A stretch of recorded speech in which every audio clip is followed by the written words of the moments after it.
अंग्रेजों से कहा साहब हमारे देश में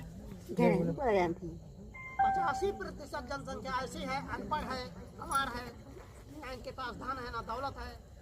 अंग्रेजों ने कहा बाबा साहब आप क्या चाहते हैं?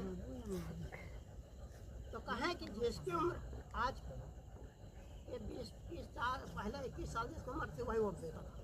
तो बाबा साहब ने कहा कि जिसकी उम्र 21 साल हो उसे वोट देने का हक मिलना चाहिए, चाहे वो जंगल में रह रहा हो, चाहे वो महल में रह रहा हो, चाहे वो रानी हो, चाहे मेहतरानी हो। वोट को सभी को देने का हक मिलना चाहिए और सबकी वोट की कीमत एक होनी चाहिए।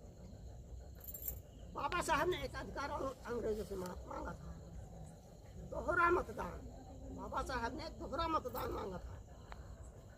दोहरा मतदान क्या है? जैसे इस सीट पर 2 सीट है, इस पर 2 सीट कर दी गई। एक सीट बाबा साहब ने कहा था इसे आरक्षित कर दिया जाए, इस पर केवल चमार पासी कोरी धोबी भिखारी ही वोट देंगे। और एक सीट ऐसी थी कि सभी लोग वोट देते, हम भी देते और सभी लोग देते। तो बाबा साहब की सोच थी कि इस पर तो हमारे लोग जीत कर जाएंगे ही, जो भी जाएंगे नहीं। बाबा साहब की सोच थी कि जब हमारे समाज की दिमाग हो जाएगा, अकल हो जाएगी, तो इस सीट पर भी अपना प्रत्याशी खड़ा करके और दोनों सीट पर अपने आदमी जिता लेंगे और अपनी सरकार बना ली।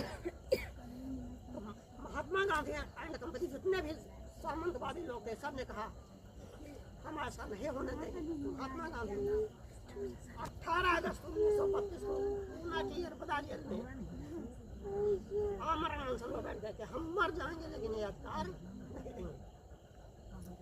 आमरण अनशन पर बैठ गए, पूरे देश में हाहाकार मच गया। गांधी जी मर जाएंगे। गांधी में बाबा साहब ने कहा गांधी कल के बजाय आज मर जाए, हम इस पर समझौता नहीं करेंगे। लेकिन बाबा साहब को कहाँ समझौता करना पड़ा कि आप लोगों की बस्तियाँ ही जलाना शुरू कर दिए। सामंतवादी लोग आप लोगों की बस्ती जलाना शुरू कर दिए। तो बाबा साहब ने सोचा कि इसके लिए हम हद